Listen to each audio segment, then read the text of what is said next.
આવશે ખબર નહીં કેમ પણ સુખદ હસતા તમારી સાથે હું કીધું અરે વાહ તમારા વાલીને બહુ ખુશ છે ખબર ના પડી કયા કારણથી હશે છે મસ્ત હસતા હતા એ હશે પાછા કારણે હસતા દેખાતા ચલો ચાલુ કરશો શ્રીમદ ભાગવત રસામૃત પૂજ્ય શ્રી રામચંદ્રજી ડોંગરેજી મહારાજનું શ્રી રામાય શ્રી કૃષ્ણાય નમઃ આજની તારીખ છે 2 ડિસેમ્બર 2025 અને પેજ નંબર છે 41. ચલો વાંચીશું. કેટલાકને બાલકૃષ્ણલાલનું, કેટલાકને ભગવાન નારાયણનું, કેટલાકને શિવજીનું સ્વરૂપ બહુ ગમે છે. અમુક સ્વરૂપનું જ ધ્યાન કરો એમ વ્યાસજી કહેતા નથી. અરે શંખ ચક્ર ગદા પદ્મ હાથમાં હોય એને જ ઈશ્વર કહેવાય. હાથમાં ત્રિશૂળ ધારણ કરનાર ઈશ્વર નહીં. ધનુષ્ય બાણ હાથમાં હોય તે ઈશ્વર નહીં. ઈશ્વરનું કોઈ એક સ્વરૂપ નક્કી કર્યું નથી કે આવા સ્વરૂપમાં દેખાય તે જ ઈશ્વર કહેવાય. જગતમાં કેટલાય રૂપો દેખાય છે તે બધા પરમાત્માના જ સ્વરૂપો છે. આકાર ભલે ભિન્ન દેખાય પણ તે સર્વ પ્રકારના આકારમાં ઈશ્વર તત્વ એક જ છે. માળામાં ફૂલ અનેક છે, અનેક પ્રકારના છે, પણ ધાગો એક જ છે. ગીતાજીમાં ભગવાને આજ્ઞા કરી છે મત પરતરમ ઠીક છે, એ નહીં ફાવે હતા. આકારો જુદા જુદા છે પણ સર્વમાં રહેલું ઈશ્વર તત્વ તો એક જ છે. ગાય કાળી હોય, ધોળી હોય, લાલ હોય, પણ એનું દૂધ તો ધોળું જ હોય. રૂપ રંગ કે આકારનું મહત્વ નથી. આકારમાં રહેલા પરમાત્મા તત્વનું મહત્વ છે. તમારું ગુરુદેવ બી એમ જ કહે છે કે ખાલી મનુષ્ય નહીં, માણસ કે ચેતન તત્વ નહીં, જળ વસ્તુ જોડે બી પ્રેમ રાખો.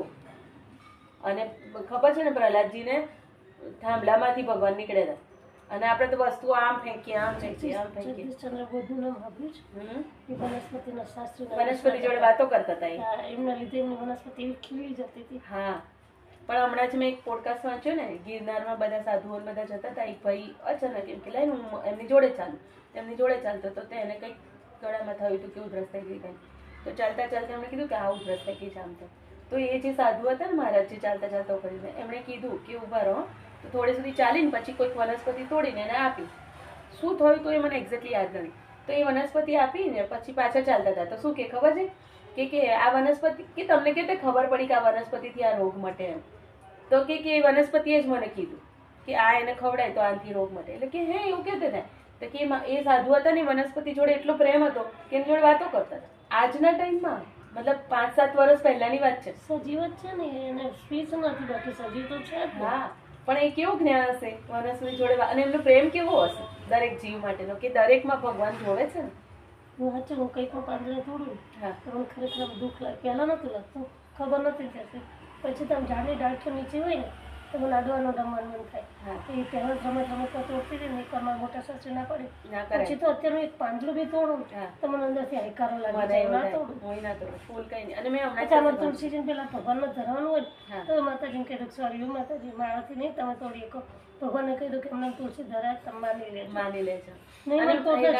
તુલસીજી મોટા તુલસી હોય ને તો નીચે ઘણા બધા તુલસી પડે. નથી પડતા અમારે. તમારે મોટા નાનો છે, મોટા હોય ને તુલસી ભગવાને કીધું ભગવાન તમે માની લેજો. અને ફૂલ બી ગણેશજી ના થાળ ધરાવવાનો હોય એટલે એમાં તુલસીજી ના જોઈએ. હા, એટલે હું કહી દઉં ભગવાન તમે સમજી લેજો. અને ફૂલ બી એવું છે, ફૂલ નીચે પડ્યા ને બધા લઈ લેવાના, કારણ કે એ ત્યાગ કરેલો છે ઝાડે એનો, તો એ તમે ભગવાનને ચડાવી શકો. બાકી તોડી તો લેવાનું ના મજા આવે. ઓકે, ચલો. સોનાના દાગીના અનેક થાય છે. અચ્છા, આકારો જુદા જુદા છે પણ સર્વમાં રહેલું ઈશ્વર તત્વ તો એક જ છે.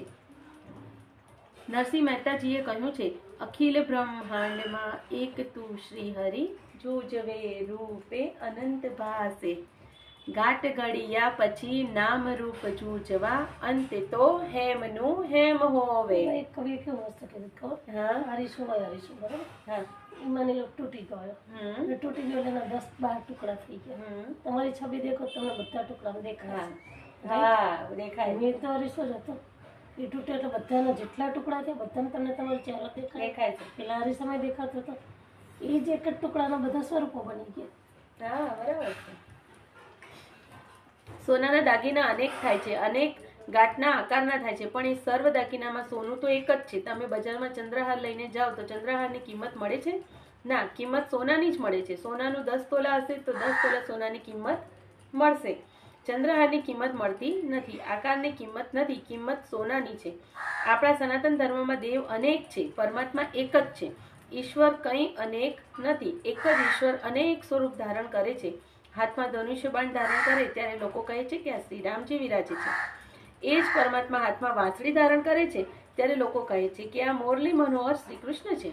ઠાકોરજીને રોજ પિતાંબર પહેરીને કંટાળો આવે છે. તે કનૈયો કોક દિવસ યશોદામાને કહે કે માં, મારે તો આજે વાગાંબર ઓઢીને સાધુ થઈને બેસવું છે. લાલાને તો નવું નવું ગમે છે. કનૈયો પિતાંબર ફેંકી દે છે.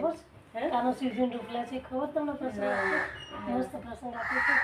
એ પેલા ઇન્દ્રજી છે ને, એ કહેતા હોય છે કાનો છે ને એક વખત જો આ રાધાજી મળવું હોય છે, રાધાજીની સખી રહી ને જે વિશાખા, એ બહુ જબરા. બાકી બધા ભગવાનનું માતાજીને બધું માને એટલે ભગવાનનું માને લે.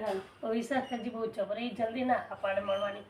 અને એ આઠમની જે હતી ને બેનપણીઓ કુરીઓ, એ હા પાડે ને તો જ રાધાજી સુધી પહોંચી જાય, એવી વ્યવસ્થા હતી. એટલે એ જે સુધી હા ના પડે તો અંદર ના જવાય. તો કાનાએ શું કર્યું? વાઘંબર પહેર્યું. શું કર્યું પછી પેલા કે પણ કે તું રખ્યાને એવું ક્યાંથી લાવીશું? મધુમંગલે મોકલે, ગમે એમ કરતો મને શંકર ભગવાન જેવો તૈયાર કરી દે. એટલે શંકર ભગવાન જેવો એમને તૈયાર કરી દે. કાના વાળ તો મોટા જતા જટા બાંધી દે છે અને હાથમાં ત્રિશૂળ ને એવું આપી દે છો. અસલ જાણ શંકર ભગવાન જ લાગે. પછી જાય છે અહીંયા આગળ જાય છે ને બધી સખ્ય તમને નમે જ, પણ વિશાખા જબરા. એટલે વિશાખા એવું કીધું તમે કેમ આવ્યા છો? તો કે તમારે કોરીનો હાથ જુઓ છે. તો કે અમારે બધાને પહેલા હાથ બતાવો. ઓકે હું હાથ જોવાનું કે અમારે એમને એમ કે અમારે રાધાજીને ના મળવા દઈએ. તો કે કંઈ વાંધો નહીં, તમે કહો કે લવ તમારે બધા હાથ જુઓ. તો કે તમને તો છે ને એવા વાર મળશે ને આમ તેમ કાનો એવી વાત કરે. કાનો તમને મજા કે એ બધી વાત કરે છે તો તમારા ઘર તો તમને એમ કે બહુ મહેનત બાદ મળશે ને અમને તેમ.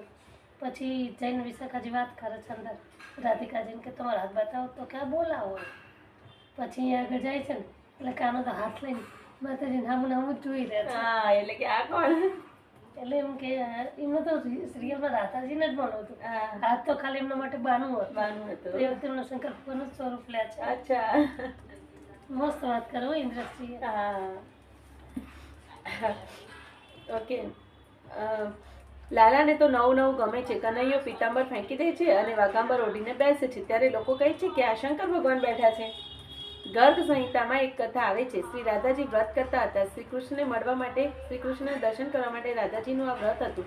તુલસીમાં બાલકૃષ્ણ લાલને પધરાવીને શ્રી રાધાજી શ્રી બાલકૃષ્ણની સેવા કરતા હતા. પરિક્રમા કરતા રાધાજીના પિતા વૃષભાનુએ એવી વ્યવસ્થા રાખી હતી કે શ્રી રાધાજીના મહેલમાં કોઈ પુરુષને પ્રવેશ મળે નહીં. કોઈ પુરુષ રાધાજીના મહેલમાં જઈ શકે નહીં, રાધાજીને મળી શકે નહીં. રાધાજીના મહેલમાં પહેરો પણ સખીઓનો જ હતો. શ્રી રાધાજીને ખૂબ આતુરતા થઈ કે મારે શ્રી કૃષ્ણને મળવું છે, શ્રી કૃષ્ણના દર્શન કરવા છે. આ બાજુ લાલાને આતુરતા જાગી. લાલાએ વિચાર કર્યો કે હું પિતાંબર પહેરીને જાઉં તો મને કોઈ અંદર જવા દેશે નહીં, મારે અંદર જવું છે. તે ચંદ્રવલી સખીને પ્રભુએ કહ્યું કે આજે તારો બધો શણગાર તું મને કર. ચંદ્રાવલીએ લાલાને સખીનો બધો શણગાર કર્યો. શ્રી કૃષ્ણ સખીનું સ્વરૂપ ધારણ કરીને રાધાજીને ત્યાં ગયા. વૃષભાનુ ત્યાં વિરાજેલા હતા. એમને થયું કે રાધાની કોઈ સખી એને મળવા આવી છે. શ્રી કૃષ્ણ અંદર ગયા અને રાધાજીને મળ્યા. ભગવાન સાડી પહેરે ત્યારે લોકો કહે છે કે આ માતાજી છે. શ્રી કૃષ્ણ શ્રીરામ અનેક સ્વરૂપ ધારણ કરે છે પણ સર્વ સ્વરૂપ તત્વથી એક જ છે. બધાને એક સરખું ગમતું નથી, સર્વને એકમાં રુચિ થતી નથી. ચંદ્રવલી કોણ છે ખબર છે? હા, રાધાજીની કાકાની છોકરી બેન છે. એમ? અને વૃષભાનું નામ કેવી પડ્યું ખબર?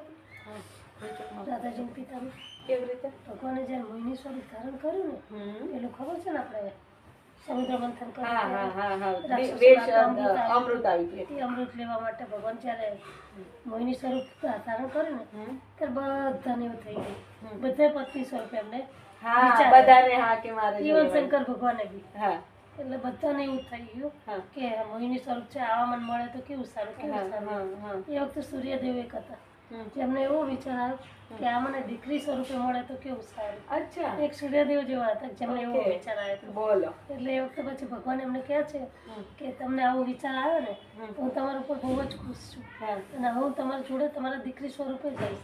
એટલે રાધાજી સ્વરૂપે ભગવાન આવે છે ઓકે. અને વૃષભાનુ, ભાનુ એટલે સૂર્ય, સૂર્ય. હા. એટલે એમના નામ ઉપરથી જ ભગવાન નામ વૃષભાનુ પાડ્યું છે, એમના અચ્છા, પિતાજીનું નામ, બરાબર. એટલે રાધાજીના પિતા વૃષભાનુ.